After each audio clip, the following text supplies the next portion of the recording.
I binge watched a series. It's called Dying for Sex. I swear, aside from the sex part, the main character has metastatic breast cancer. It goes into her spine. It's in her bones.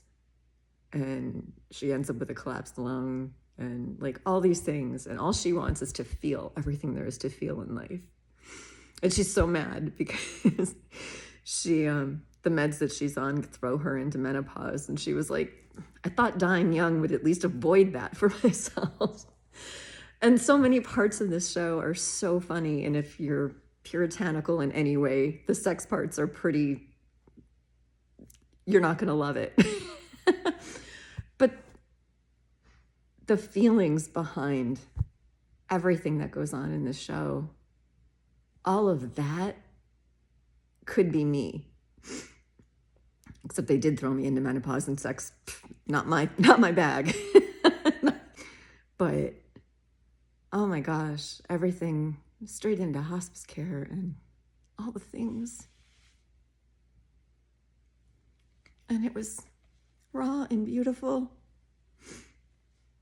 and sad and joyful. And I feel like there was so much living in the end of life. And I know I have so much living to do. But I also feel like the best friend in that show took the brunt of all the pain. And I hate that for my friends. I have a best friend since I was 7 years old, and I don't know how many people have friends for that long, but it feels rare. Her name was Gale. Hi, Gale. And we're still, 2-year-olds when it comes to sending each other fart memes. And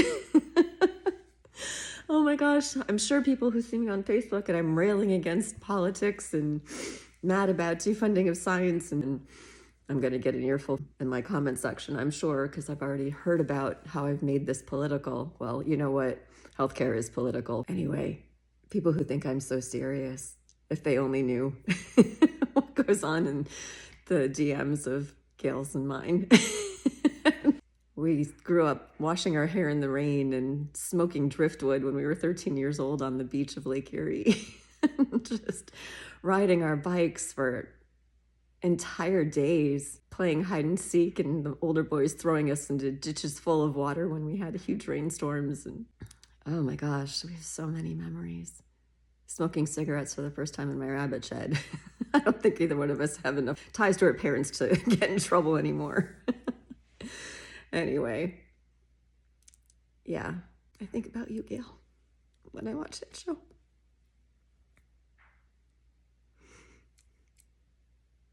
I'm gonna miss my friends. And I'm gonna miss my family and my husband. But then I watch how this woman starts to dissolve away from this earthly timeline. And she talks about how she can see all the versions of herself and her best friend. Every age, every moment, all at once. We've talked a little bit about my thoughts on God and how I don't believe in the Christian God, and how through sexual assault and parental abuse and all the things that the church never spared me from, even as an 18-year-old reborn Christian who got dunked in the whole 9 yards, hoping for redemption of some sort and to be delivered from such horrible, horrible things. And that never happened. But I do 100%, after leaving my body twice, I so believe that we exist outside of our bodies. And I believe that we do that 100% of the time. We have a higher self that kind of crystallizes down into this human form. This small part of the soul crystallizes down here to experience time and space, and that perception of change over time in ways that we cannot do in a space that is all time, all encompassed, all at once. And so that's why we come here. And I believe we do it over and over again. And we do it simultaneously, different lives at the same time. And so I know this is not the only timeline. I know this is not the only space of connection with the people I love. I think it was just so clear to me. There was a time where I had dropped 19 pounds in 10 days, and my husband was driving me to my therapist to sort out all the feelings around all of the dying. This was 6 years ago. And I was so ill, and he dropped me off so I wouldn't have to walk from the car to the stairs on a walk up brownstone. And I just leaned against the post on the stairs, and I felt my body slide down. But I was watching my husband walk toward me from the exact same level I had been standing at.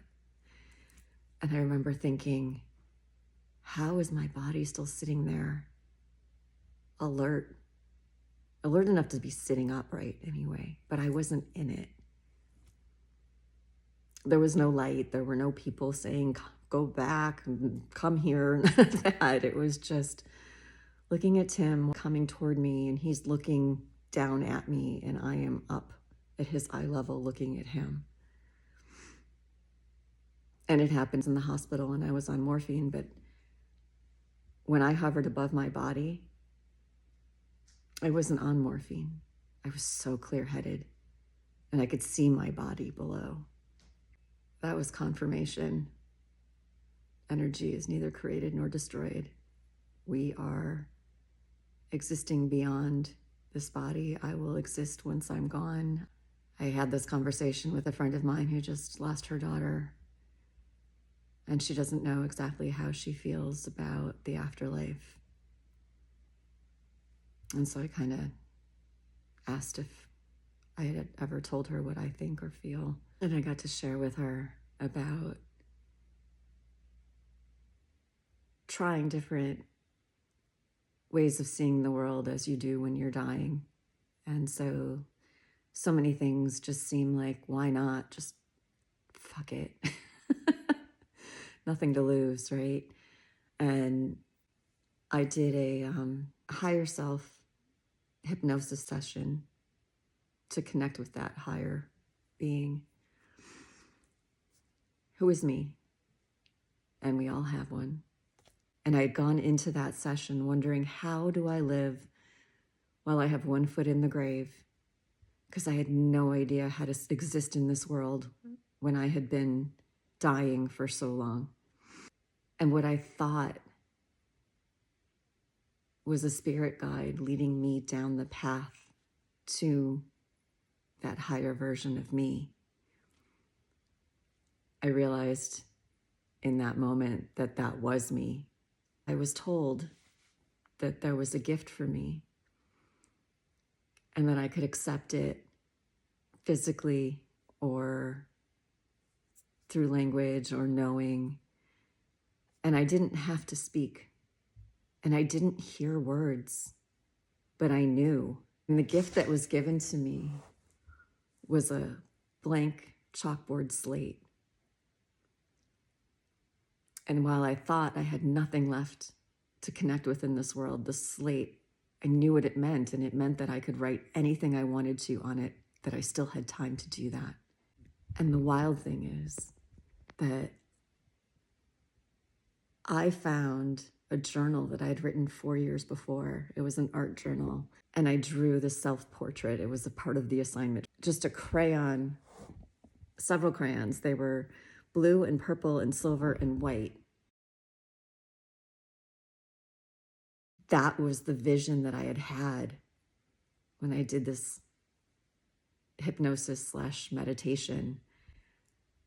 And it was incredible to find it. And I sent it to the person who led the meditation. And I said, oh my gosh, I've met myself before, which obviously makes sense because I am me.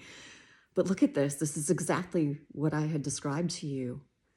And she was just mesmerized. It was exactly what I had seen. Anyway, I feel like we all have these contracts that we create with one another on what we want to learn together.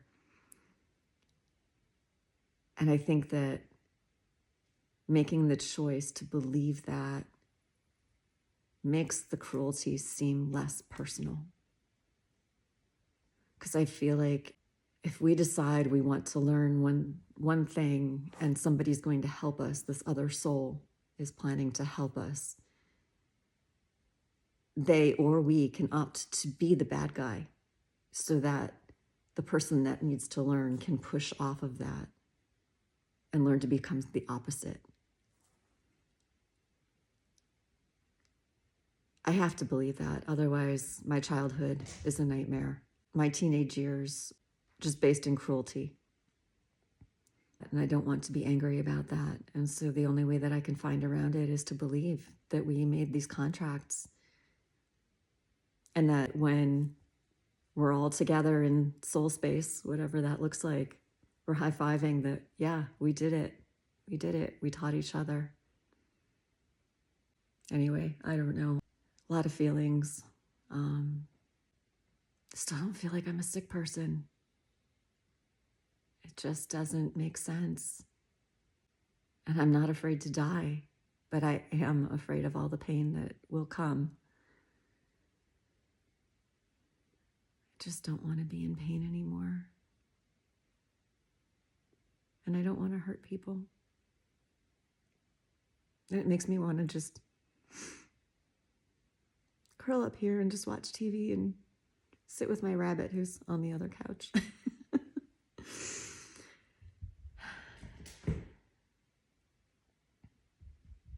Oh, hi, we're here.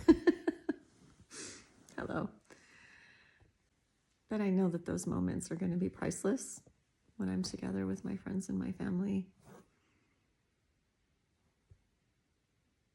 But it's also exhausting, and it's exhausting keeping up with all of you, even though I just love that you're here. My plan tomorrow is to go through all the letters that you guys have written me. I'm so far behind, and I'm sorry about that. There's so many stories out there. I'm reading them. I am. Just from experience in Iceland with your daughters. Oh, I wish I could remember your name. Or the one of you who lost your adoptive mom and your birth mom. And you just need to know that you're touching me even though I haven't been able to write you back. I haven't slept, was scared shitless about these stupid drugs. Knowing that I feel so good aside from my back and that I'm going to take something that makes me sick. You know, typically they're prescribed with anti-nausea, with Imodium, with lotion that I put on my hands 4 times a day because I can get some kind of rash on the palms of my hands and the soles of my feet. I hate sleeping with socks. I can't imagine having to sleep with socks and gloves. This just makes me crazy. No friction. I don't know what that means for paddling a kayak, but fuck it. I'm gonna do it anyway.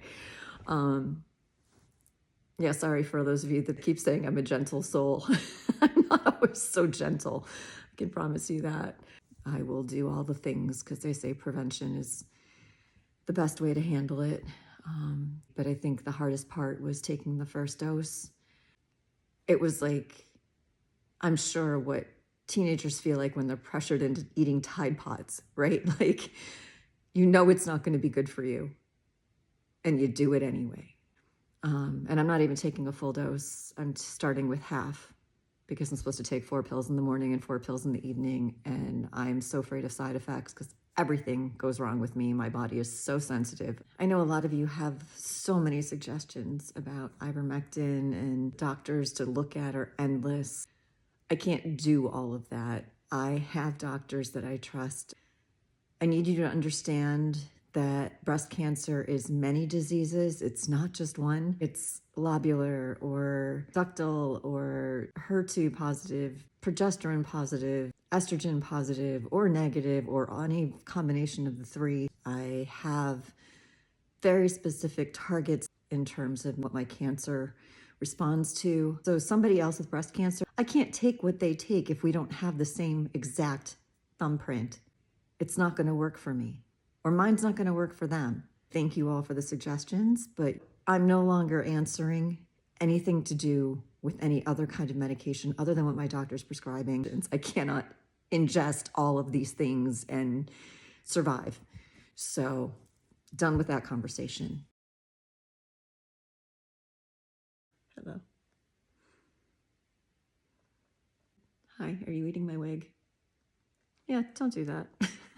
Goofball. I'm gonna miss this guy. We've become really good friends, obviously.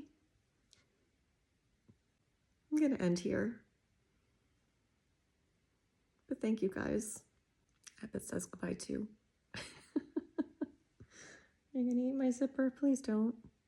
Well, until next time. See you later.